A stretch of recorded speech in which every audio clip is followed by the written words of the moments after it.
Okay, so now we are recording. So let me share my screen with you.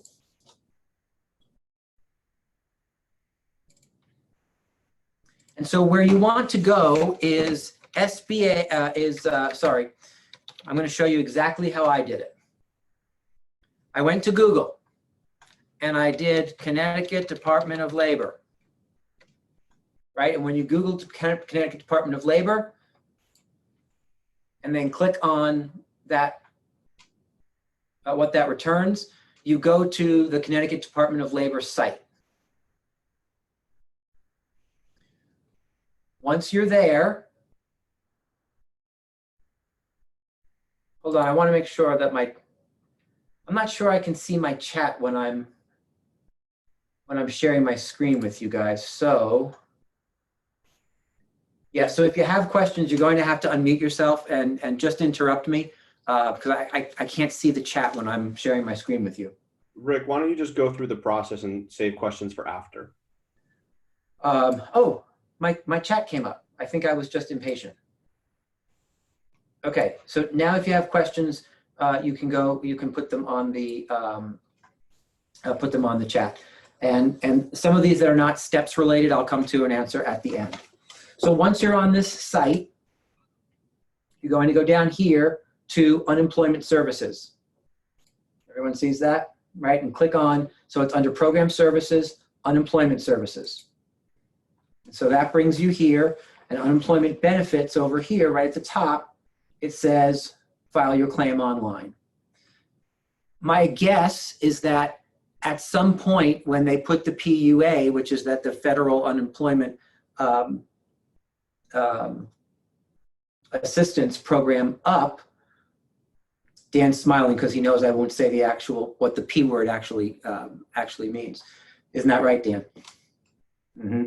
So the PUA will likely have a link right here if you're going to wait until that federal unemployment assistance shows up. This is likely where it will show up.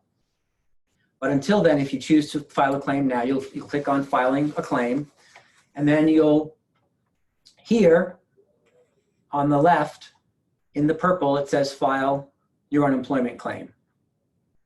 So you'll click through to that.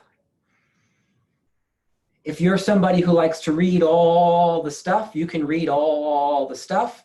I like to just click on next because I don't need to hear all that stuff. A lot of it is a lot of noise. And so I'm going to tell you what a lot of it says as we go through it. So then you get here. Welcome to your benefits. Yay, yay, yay. And pretty much all that says is there's a whole lot of stuff going on. So, so go ahead and follow all the directions. And you're going to scroll to the bottom and click on the green button that says apply for benefits. When you click on apply for benefits, if you have never applied for unemployment before, which is likely most of you, right, you'll need to create an account. If you have applied in the past, you will need to just log in with your account. So click here to create an account. You can see it at the bottom here of this little window.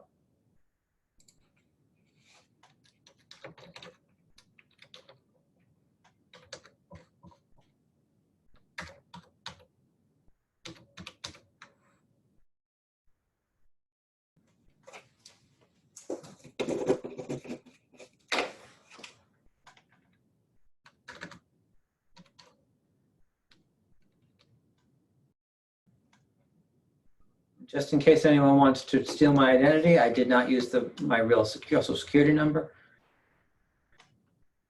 And then, of course, your email.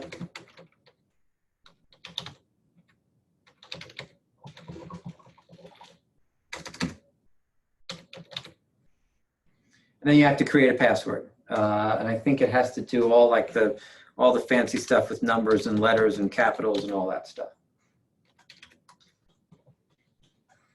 Isn't this riveting? Okay, so you fill out your character. Oh, and it can only be 8 characters. I think I screwed that up. Crap. So one thing I do recommend is read the instructions and follow them.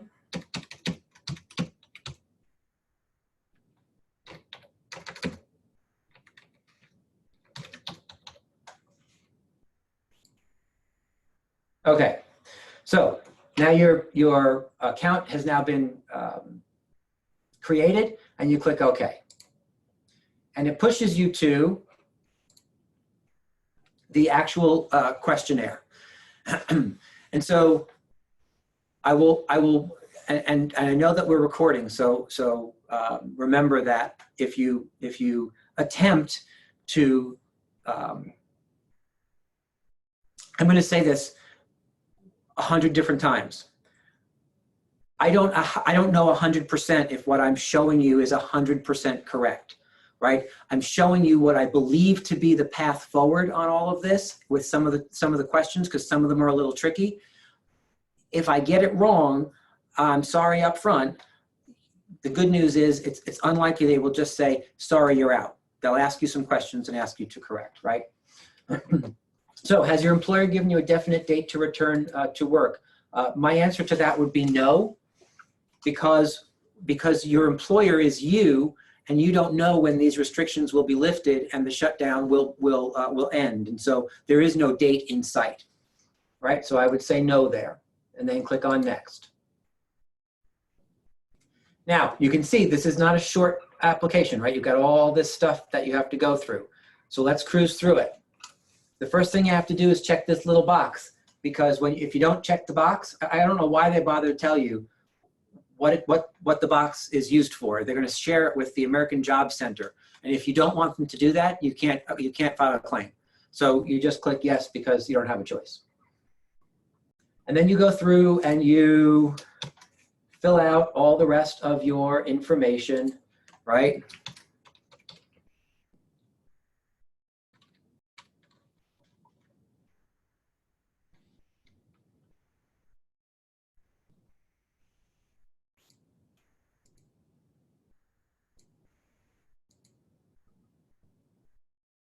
So Rick, they're definitely not supposed to say yes to that question? Say yes to what? The first question about returning to work in the future. No, say no. I mean, unless you know something that we don't. Rick, on the very first page, I believe I read that it told you to answer. That's not the place. That's not the place. We're coming up to that place. Right, and so you put in all your information.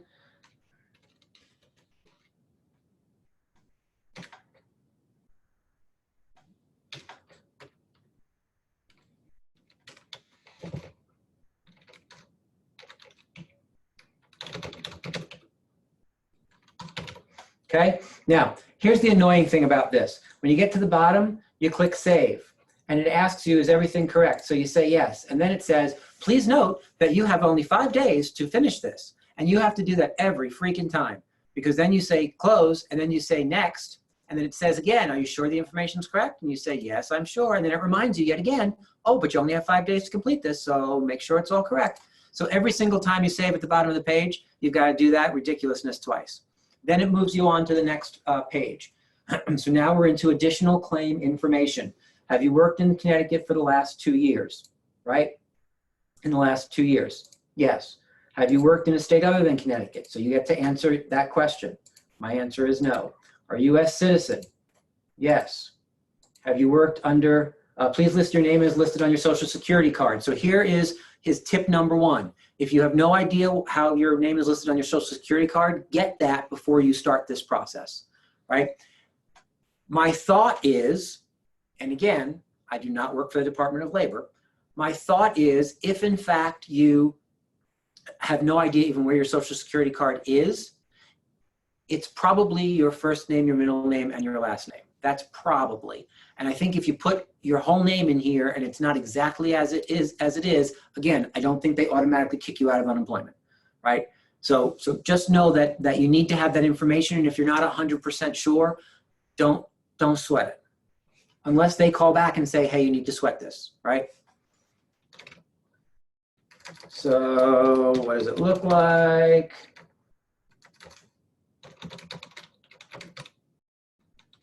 Yes, my last name was not always Scott. Although, you know what, I'm not really doing this, so why do I have to even tell you all that? There we go. Have you worked under a different name in the last 2 years? No. In the last 2 years, did you start receiving a pension or other retirement benefits? No. Right, so you go through those questions and then you click, you got it, save. And you say, yes, I understand that everything's correct. Yes, I know that I only have 5 days. And you say next, and then you say, yes, I know. And you say, yes, I know again. And it moves you now to the occupational educational information. So you run through these. Have you ever served in the US military? No. What was the highest grade completed in school? For me, that was college freshman. What professional certifications do you have? I'm going to suggest that if you're doing this, again, your certification is not going to show up here because you're not typically eligible. So my thought is just say other, and if they really want to know what that looks like, they can ask. When working, what is your primary occupation? What's interesting to me, though, is that when you start typing here, you type in real estate sales agents actually does come up. I have no idea why. So the good news is real estate sales agents is what you would put in this spot. A question, I wrote this question down thinking that somebody might ask it. If you have a broker's license, my guess is that you would say real estate brokers. The only thing that I'm unsure about there is that I don't know if what that means to them is that you own a brokerage, right? So again, do rock, paper, scissors, pick one, and you can always clarify it with the person who you'll have your conversation with. And then up here, do you expect to receive employment through a union hall? No, because we don't have a union. What degree do you have? You can choose if employed in a trade. This is another one of the tricky questions. If employed in a trade, please select from the following. Your thought would be to pick contractor because you think that means independent contractor. That is not what that means, right? Apprentice, journey person, or contractor, those are in the trades, like if you're an electrician or if you're a plumber, right? So you are not employed in a trade, so you say none there. And then you say save, and you say yes, and then you say close, and then you say next, and you say yes again, and you say close. Are you claiming any dependents? Right, and so for those of you who have children and or are married, this is where you might put some of this information in. So let's say yes, claiming dependents. So if you're claiming spousal dependency, the spouse the spouse must also fall into one of the following categories, right? Your spouse has to have been unemployed for the past 3 months, is pregnant, or the spouse has some kind of disability, right? For most of you, you will not be claiming a spouse, right? For most of you. And if you are, then you just simply answer a little differently. So I'm going to say no here, right? Child dependency. In order to be eligible for child dependency, each child must fall into one of the following categories. The child's under 18 or under 21 and is a full-time student or has a disability, mental or physical, right? The child only has to meet one of those criteria, not all three. So I'm just going to look at this and say, okay, yes, I have one qualifying child. So you can see what that looks like.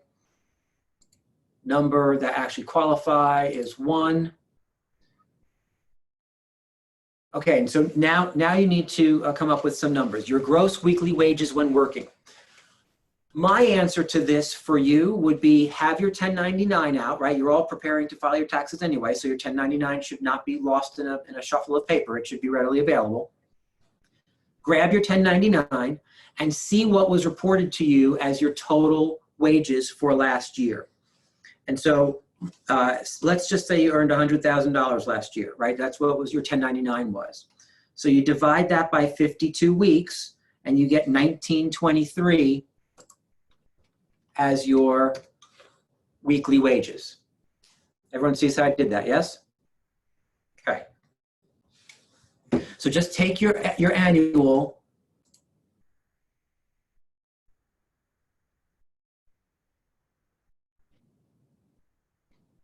Rick, Yeah. what screen are you on? What part are you at?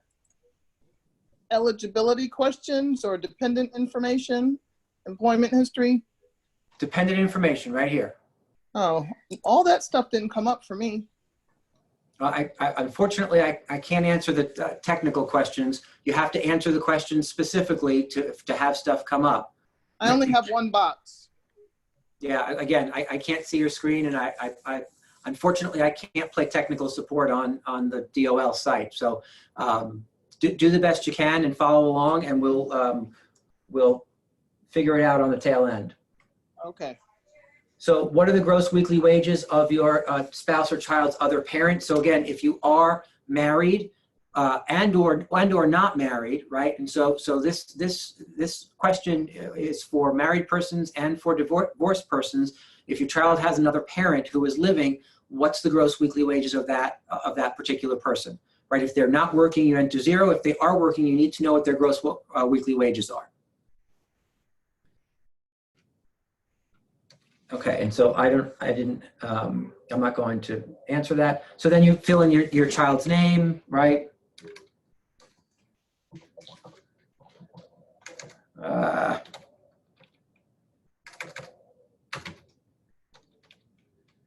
Okay, birthday, 3/2002.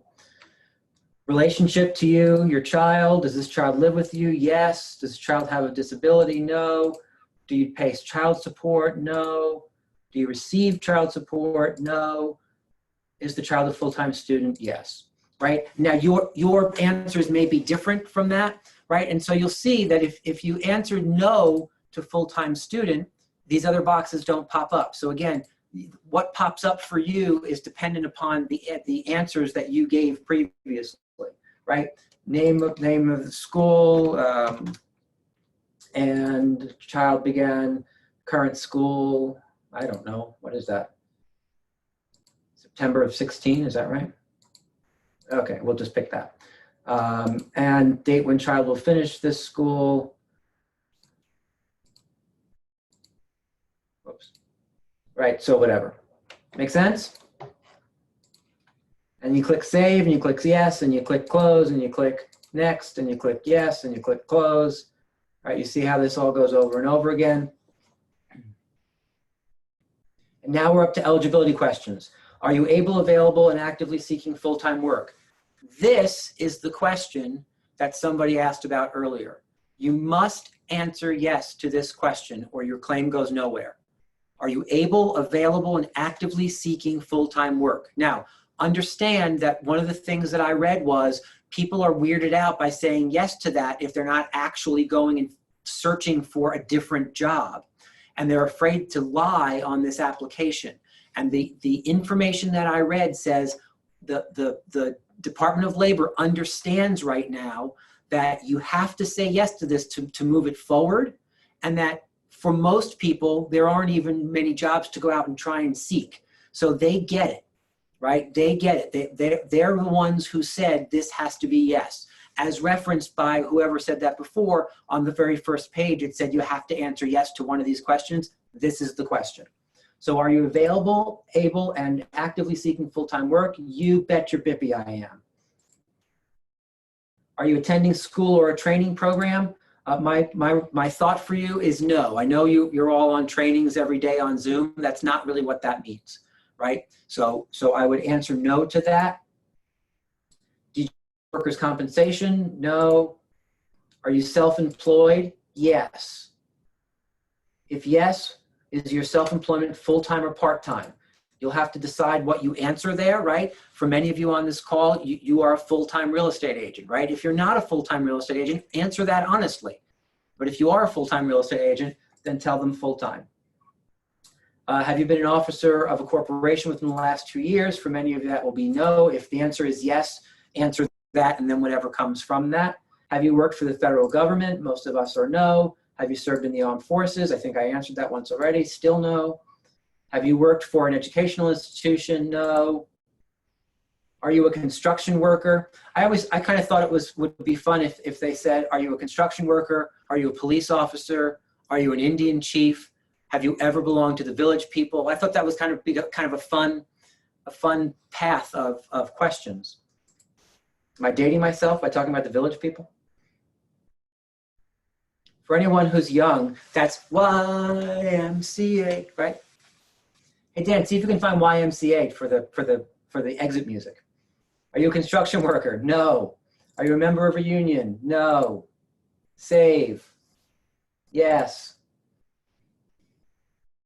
Close. Next. Yes. Close. Okay, so now we're in employment history, right? Number of past employers. This is just my opinion to fast track the application. This little question says you have to have at least one past employer, right? So I would just leave it at one. If you put 6 down, you're gonna start asking all these different questions, right? So I just leave it at 1, and then name of your most recent employer. Here's where things get tricky. Remember, you are not employed by Keller Williams Realty, except those names I read off in the beginning, right? You are employed by you. So your name goes here. If your name were Richard Scott, your name would go there, right? Employer registration number. Please note, there's no little red, see the little red asterisk next to most of this? That means it's required. There is no red asterisk next to this, which is a good thing because it doesn't accept social security numbers. It only accepts EINs, right?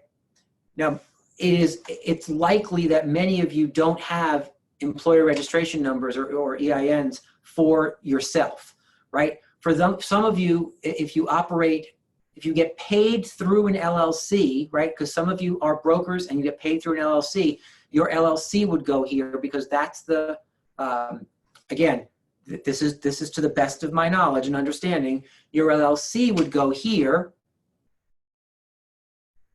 because that's who pays you. If you don't get paid through an LLC, then that's you. Most of you, this will be you, and you don't put anything in employer registration number. And then you just go through and put in your country, your state, your home address, because again, where you work is home because you're self-employed. Doesn't matter if you rent space in the market center, you're there every single day. That's not what they're asking. They're asking for the employer information. When you're self-employed, that's you. Same thing over here, your employer payroll country and state. Now this all is also not required on this side. So you could also just leave that blank, right? Then you need the employer phone, which is you again. What is the nature of the business? Real estate sales. Are you currently employed part-time with this employer? And so if you're saying that you're not employed, then no, you're not employed part-time because you're unemployed, right? Dates of employment with this employer, I would put here the date you were licensed, right? So for me, that's 12/1/1947. There we go. Whoops. See, I'm so long in the business that it doesn't even like me. 12/1/1998. Yeah, there you go, 01. There we go. Right. Last physical day of work. What we're recommending here is that you use the date that the office closed to agents. So that's March the 18th. That's as good a date as any, and it's something that we can all legitimately point to as I could no longer work anymore because my office closed to me, my actual place of business closed to me, right? I don't know if the Department of Labor really cares about that, but if you have to pick a date anyway, you might as well use a date that is at least explainable and makes some sense. Are you returning to work for the same employer within 6 weeks of your last day worked? I'm encouraging you to say no, because we now know that minimally we will be temporarily shut down through the end of April. So that 6-week period is already elapsed by the time you get to May. And I don't think we're really going to be back to normal May the 1st either, right? So I would say no to that.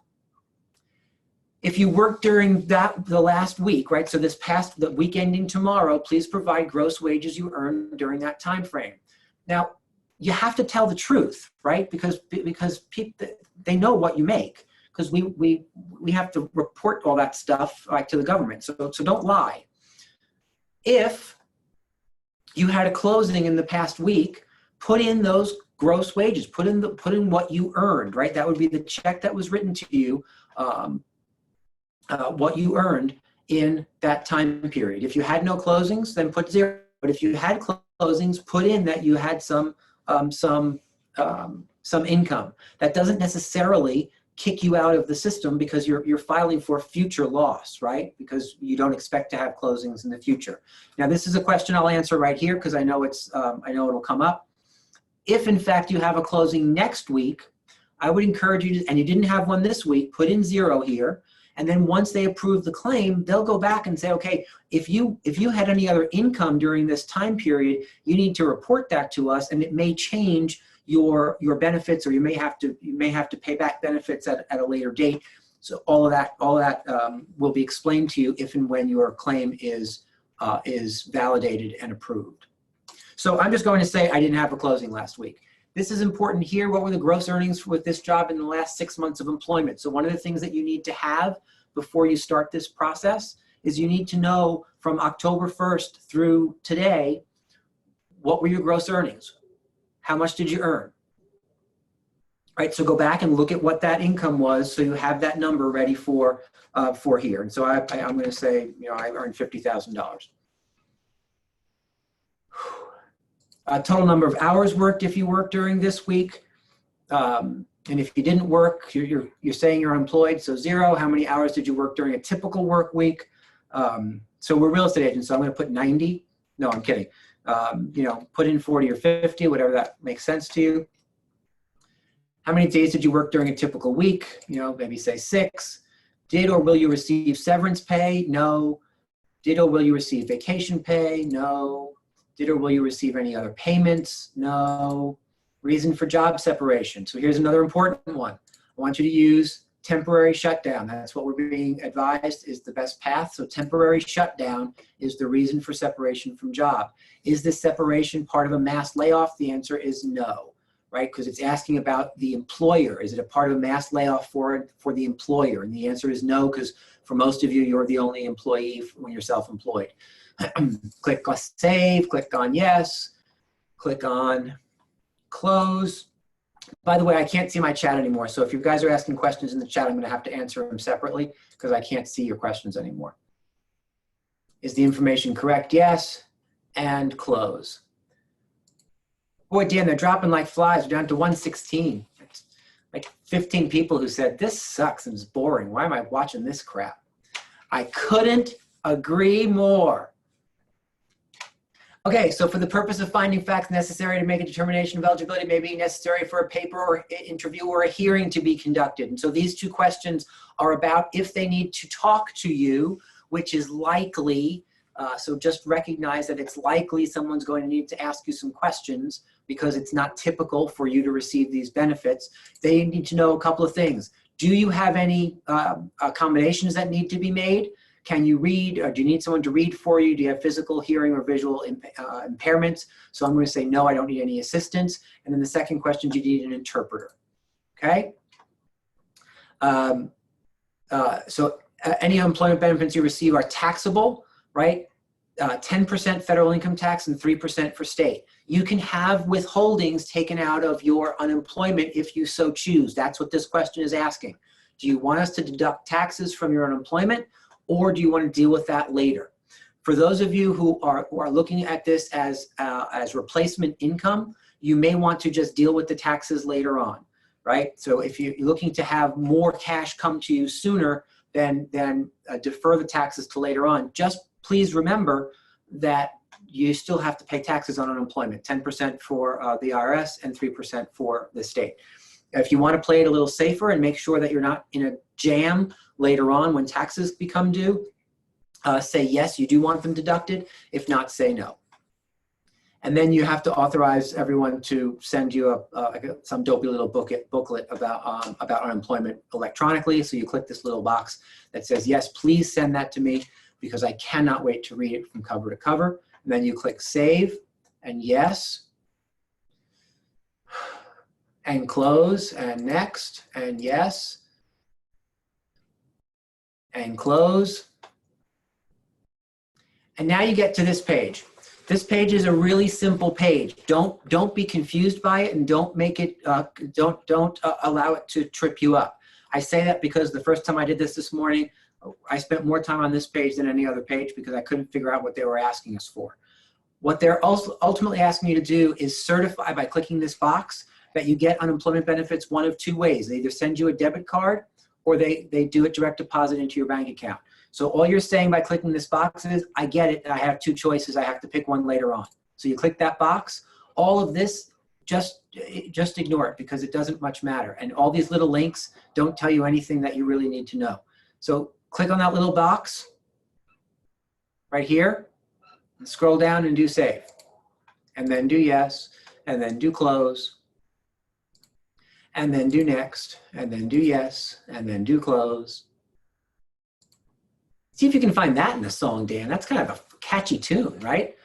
Save and yes and close and next and save. So you're done. Now, if I were to actually file this claim, I would click right here, the submit button, and that would then say, congratulations, you're spectacular. You've now submitted your unemployment claim. Because I am not going to submit this claim, I am not going to do that. What I am going to do, however, is open it up for questions, because I can go back to any of these pages if we have any questions here before I delete the claim. Does anyone have any questions about what I just went through? Rick, Yes. if I have closings this week, and let's say I decide to do this Monday or something, I would report, even though I haven't received the checks yet, I would report my commissions. So my answer to that is you get paid when we process the check. That's when you get paid. So it's not necessarily the closing date; it's the date we process it, because that's the date that so it's the date of your check. Right. And so if you're doing this on Monday, it's likely the questions here in employment history. Mm-hmm. These dates are going to be different when you file this on Monday, Okay. right? So you'll have to just look at what the time frame is that it's asking for and know what your closings were then, again, based on the checks that you've received. Now, that doesn't mean that if your check was mailed to you and it's lost in the mail someplace that you didn't earn the money, right? So, Right. And I know that for some of you who are not picking up checks, oh, and I meant to say that before, when people say they came to the office for the first time, please recognize they don't mean that they came to the office to work. They didn't step foot in the office. Anyone who came to the office came to the lobby outside of the elevators or the front door in the Ridgefield Market Center, right? No one is still allowed physically in the market centers except certain members of your staff to make sure that we are still running. So I just wanted to make that clear, because I heard a couple of people say before, yeah, I went to the office today. No, they didn't. They got off the elevator, or they went to the front door. That's what they did, just to be clear. Sorry, Mary, did I answer your question? Yes, you did. Thank you. Okay, perfect. Hey, Rick, it's Yeah. Lisa. If Yeah. you have monthly passive income, do you include that in all the income questions if they're asking you like from past October, through March or? So couple of Lisa's other question is if you have other income, right? So these questions here specifically say what were your gross earnings with this job, right? Okay, With this job. However, we did have, right, did there was have- some other question. hold on a second, we did have a spot.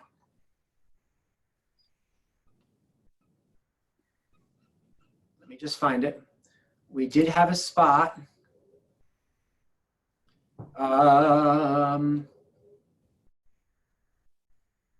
Okay, I'm not finding it right now, but there was a question that asked, do you have, did you have any income from any other source or any other thing? So if you did, then you need to answer that honestly and say yes. You'd think it would be right here. Or was it after that question?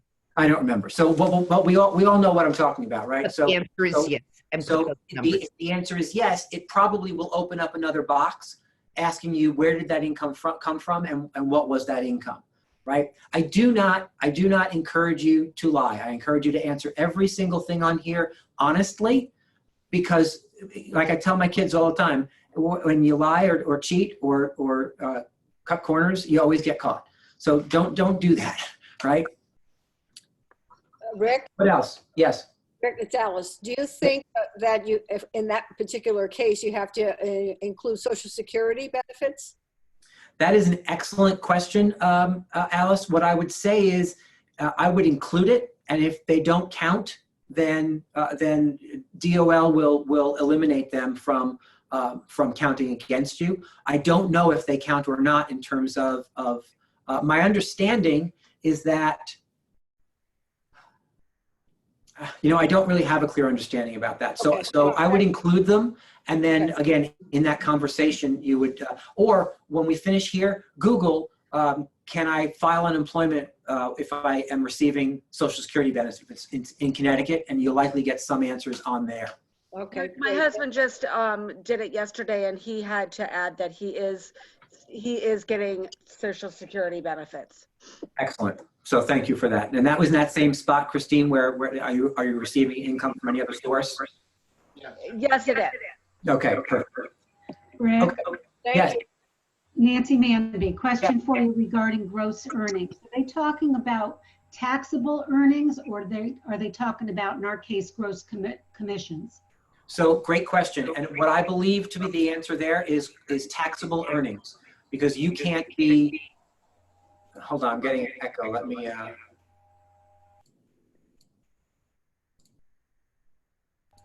you can't be, oh man. You can't be held responsible for money that ultimately goes to the market center. So it's your taxable earnings, not your gross commissions. Great question. Thank you for that. Hi, Rick. One question. How about the $1,200 we will receive from the government? What should we do? Should we apply for that or? So great question. So off the topic of uninsurance, of unemployment insurance, the question is, what about the stimulus money? So the stimulus money is, you do not have to apply for that as long as you have filed a tax return in 2018 or 2019. They will take that information from that tax return to determine your eligibility based on your income. So again, for a single person, $75,000 and under. Generally speaking, adjusted gross income, you're qualified for the total amount. And then for every 5% an income above that $75,000, it starts to phase out. And at about $99,000 or so as a single taxpayer, you phase out and would receive zero. The numbers are different for married persons and or people who file head of household. So do Google that and look that up for your numbers. But my understanding is that you do not have to apply for that. It will just show up in the next couple of weeks, God willing, if you filed your 2018 tax return and or 2019 tax return. Thank you. You're welcome. Any other questions? Yes, Rick, at the beginning, you said that there might be another form coming out. Do you suggest that we fill this out and submit it, or do we wait for another form? I was unclear. Yeah, so you were unclear because I didn't really answer that question. Okay. My thought is this. I don't want to sit and tell you to wait if waiting might delay benefits. I also don't want to tell you to go ahead and file now if filing now screws anything up when the federal one comes out. I just don't, nobody knows right now. And so it's a difficult question to answer, which is why I decided I would go through this process anyway for anyone who would like to see it. And then you need to make a choice as to whether or not you're going to wait for the federal one to come out or push through this and see if you can kind of get in line earlier somehow and have them recognize that you're an independent contractor and push you through anyway. I just don't know the answer to it. Okay, thank you. You're welcome. Hey, Rick? Yes. Rick, it's Lauren Stever. If we've already filed and we put Keller Williams as the employee and it's already incorrect, how do we reapply or change that as the employer? So it's a great question. And I think the answer is you created an account, right? Like I did in the beginning here. I think if you go back into that account, it gives you an option to update or delete or update or remove. I can't think of the word I'm trying to find. To remove your claim or update your claim. I believe you can do it there and make an adjustment. So log back into your account and see what kind of choices you get. Right. And then go from there. Thank you. Sure. Rick, another question. Yeah. I heard that there's a loan for small business.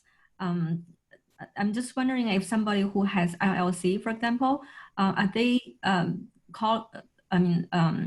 eligible for applying for the loan? Yes, Jing, I'm gonna hold that. I will answer that question. Just let me finish the unemployment piece first, and then I'll answer that question if that's okay. Any other questions related to this unemployment claim and what that looks like? Hi, Rick. This is Gloria. Gloria. Yeah. I have a question. Is that occupational educational information there? Okay. I missed it. There is said, do you expect to receive employment through a union hall? What Yeah, that? We put that in yes or no? So you can answer no to that, right? Because we don't belong to a union. Okay, and also employed in the trade. This one we put as none. Correct. Trade is none, right? Don't put contractor, even though you're tempted to do that. Put in none because it doesn't mean independent contractor. Put in none there. Okay, thank you. Okay, you're welcome. So let me just quickly discuss with the folks who are still on. Once you finish this and you hit submit, you do have one last step. You'll get a screen, and I'm going to bring you back to me for a minute. Hello, everyone. You're going to get a screen that gives you all this information. And again, I can't put it on the screen because I didn't actually click submit. Actually, I probably should go and delete that real quick. Hold on a second. Delete claim. Delete. Okay. Now I can't find you all. Where are you? There you go. So you'll get a screen with all these words on it. You want to scroll to the bottom of that screen. I'm going to describe this as best I can to you.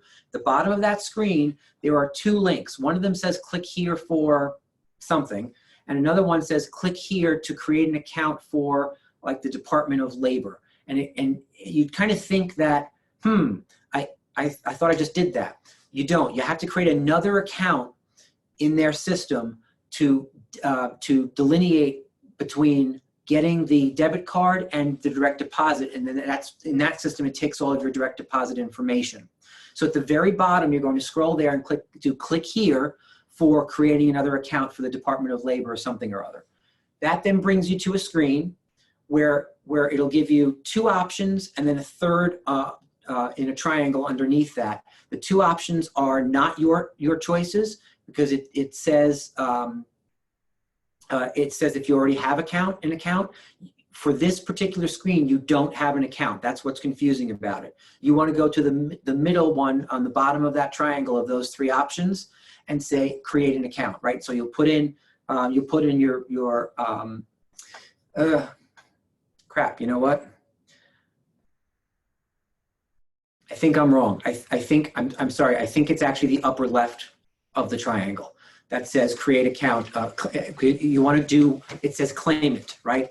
So you want to do claimant, create an account as a claimant. So you'll click that, you'll go through the quick steps of creating an account. That is right. Kimberly, are you still on the call? Kimberly allowed me to work this through with her this morning. Yes, I am. Isn't that right? Like when you have those three choices on this page, it's the upper left one that says claimant, create the account here. Exactly, and that's where you enter your routing number and account number in bank. Okay, so you're going to click on create an account. You're going to go through the steps to create the account, right? It's a short little form to create your account. And then when you submit that, it brings you to a screen that will then, if you scroll to the bottom of that next screen, it asks you to choose between debit card and direct deposit. And when you click on direct deposit, you'll then need to have your banking information, including your routing number and your account number. And you put in all that information and submit that, and then you're kind of done, right? But so just know that there is a second step after you click submit. You have to create another account inside of their system, even though it seems like you've done that already. Create the account, fill out the little form, submit it, and then it will give you the option of debit card or direct deposit. Click direct deposit, fill in your banking info, click submit, and then you're done. Now you've submitted the claim and you've given them payment information. And so then you'll get that email that says, yay, you're done. Please wait for next steps, right? And then you can sit and wait forever and ever and ever because they are 5 weeks backed up to get any kind of next steps, I think. Make sense? Okay, so question about closings in April and May. Am I still entitled for unemployment? Again, it's a great question, and I don't really have a great answer for it. What I would say to you is if you have closings in April and May, one of the things that you don't really know right now is if those things will close, right? We're hoping they will close, and yet we don't know that they will close. So you have potential for income in May, in April, and yet as of today, you may be looking at zero. So I would encourage you, again, if you're going to file using this state form, go ahead and file, or hold off for the federal one to come out. But when that one comes out, go ahead and file, your choice. Go ahead and file, and then figure out what the rules are on the tail end if you earn an income 3 weeks into your unemployment or 6 weeks into your unemployment, right? There are rules around how that works that unemployment will discuss with you and give you all the what you have to do. But I wouldn't look at the potential of closings as guaranteed income. I mean, knock wood, everything will close.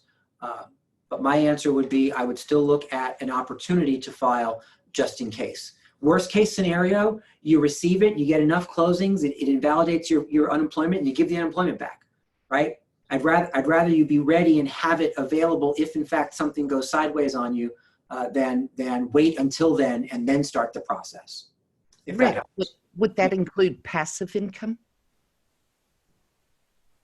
I believe that any income that you receive you're going to look at it and say, okay, how much are you earning, right? Regardless of where you're earning it from, this is how much you're earning, and it'll affect your unemployment in one way, shape, or form. That is my understanding. Even if it's different every month and you have no idea what it might be or if anything?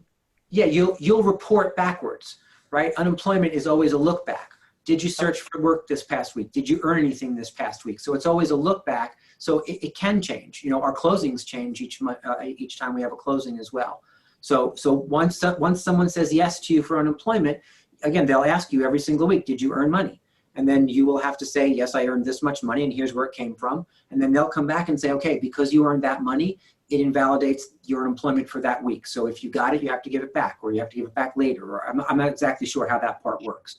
Now, right? One last point C to that is, if you have been told you're going to be receiving an amount, but you haven't received the check yet, and say you're filling out the form and you haven't received it yet, but you're told the amount that you're going to be getting, would you not report that, or would you report it? I believe in doing it accurately, so that's why I'm asking. Great question. I don't really know the answer to that. If it were me and I was told money was coming, I like to actually see and feel it, right? So when it was in my bank account, then I would report that I've received money. That's how I would do it.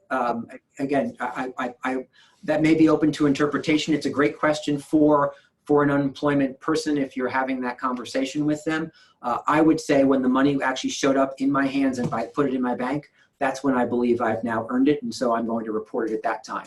Or else it's just in the mail coming right?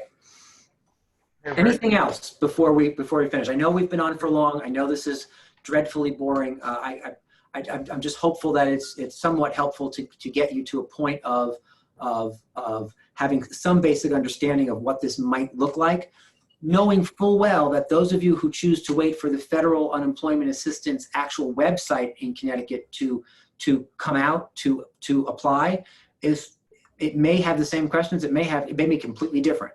So we may have to do this all over again once that one comes out and we learn that one. But right now, this is the one we have. Anything else before we finish? Yes. Yes, Rick. This is Moses. Hello. Hi. One other question: are you self-employed? And if the answer is yes, are you receiving?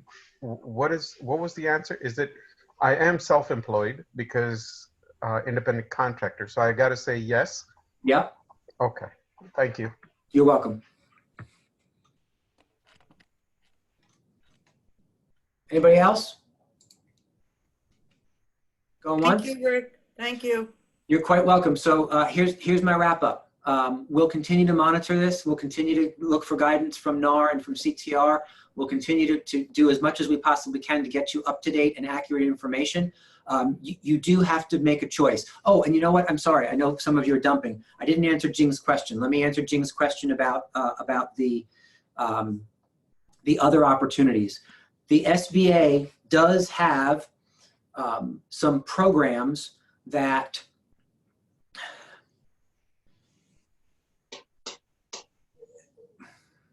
for those of you who actually have employees, there's the payroll protection program, right? That's either a loan or a grant to help you pay your employees, right? If that doesn't describe you, there is an SBA. You know what? If you don't want to hear this, you can totally go. I just want to. I'll answer it this way, Jing, so that you get the information that you need. Thank you, Rick. You're quite welcome. Let me. So if you go to sba.gov. That's good. Right? Oh, look at that horrible thing. Go to sba.gov and then click here on Learn More, right, for this whole small business guidance and loan resources. So if you click on Learn More, you go here then on the SBA site.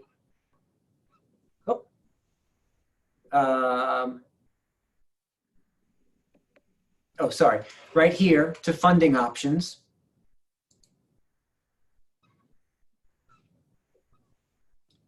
Huh. It's right there. You just got to click that other link. Oh yeah, sorry, here we go. And then click here to learn more about SBA loan and debt relief options. This is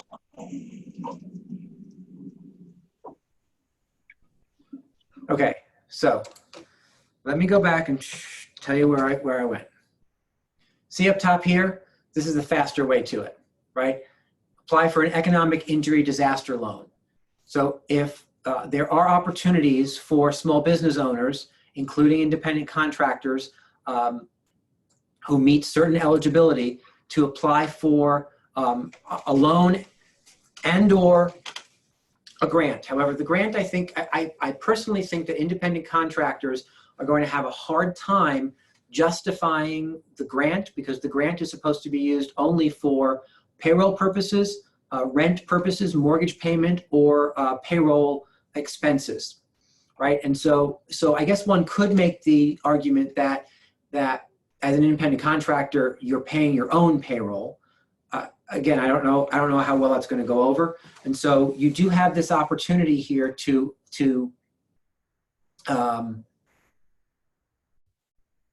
estimated time for completing this application is 2 hours and 10 minutes. Okay, I can tell you that Debbie and I did it in about 22 minutes already, right? Dan, didn't you throw this one out for your other business and it was like 20 minutes? It didn't even take me that long, but yeah, yes, right. it did. It's really quite quick. And so you can go here and kind of run through this. I'm not going to run through the whole thing, but recognize that you're either an applicant who is a business with not more than 500 employees or an individual as an independent contractor. I think you're probably this one. then you have to go and say no, no, no, no, no, as long as that's true for all these other things. And again, do read them. Don't just click on no. Read them and make sure no is really the answer. You don't right? have to read any of them. Just click Yeah. buttons. Don't listen to the man in the red velvet jacket. And then you just go through this process of applying, and at the end of it, it will ask you whether you're looking for a loan, and there's certain qualifications about what kind of a loan you might be eligible for, and then it also asks you, are you also applying for a $10,000 grant, right? Some of the grant could be forgivable if you use it for certain things. I don't exactly know how that's going to go down for independent contractors. So that's the best information I have on that. Go to sba.gov and read more about it. Read about the eligibility. That's where you can find all this information, including the loan application. The loans are, I think, 30-year loans for like 3.5% or something if you're just looking for a loan, right? A small business loan to get you through. So the trade name, what does that mean? The number 2, business legal name and trade name. So if you're operating as just an independent contractor, that's probably your name twice, right? Okay. What if it you have means, an LLC, but you don't have an additional trade name, just put the LLC twice. Okay. Exactly. Whatever name you operate under. Okay. Right. For example, Jane, just to tell you what that means, if I was doing this for the Stanford Market Center,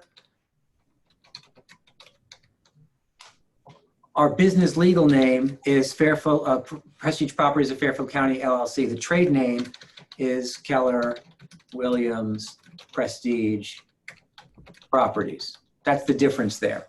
Okay. But for you as an independent contractor, I think it's just your name, Okay.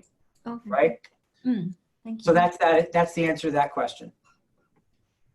Any other questions before we finish? Yes, Rick, Lisa, one follow-up to the passive.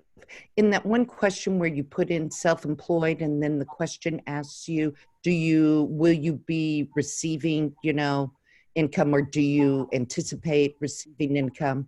If the answer is no to being self-employed, and as for the passive, due to the nature of the resource of that, there is a possibility that could come to a halt temporarily, but one just doesn't know. So how would you honestly answer that question? Okay, so I think you just misspoke, but I want to just be clear based on what you just said. Are you self-employed? The answer is yes. Right. Right? Okay, wait, good. When you were going through that, you said answer no to that. So I just want to make sure that one was clear. Oh, no. So, I meant if it says, do you anticipate any income? After you answer self-employed, are they referencing income from your self-employment? If you still receive passive. Read the question as, do you have it up in front of you? Okay. No, I don't. I just heard another agent mention, so you put in self-employed and then there's a question that says, will you or do you anticipate receiving income? I didn't know if that's related to the self-employed. All right, so we just went through the application as it actually unfolded, and that question did not come up, right? So I'm not sure. Maybe they answered a different question about this, and so I don't know the answer to that. But in the example we just did, it didn't ask about anticipated income. It asked very specifically about dates and from that job only. So I'm not sure.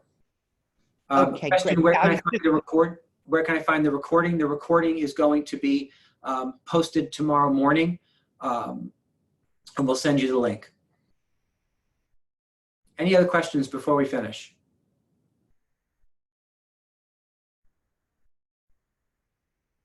If you can't remember when you started to work, is there some way we can get something from the office as to the There's a exact? better way, actually. If you go to the e-license lookup page on the, if you just Google e-license lookup CT, and then you can look up your license number through the search function, and in the information there, it'll tell you the date first licensed. E-license lookup. Okay.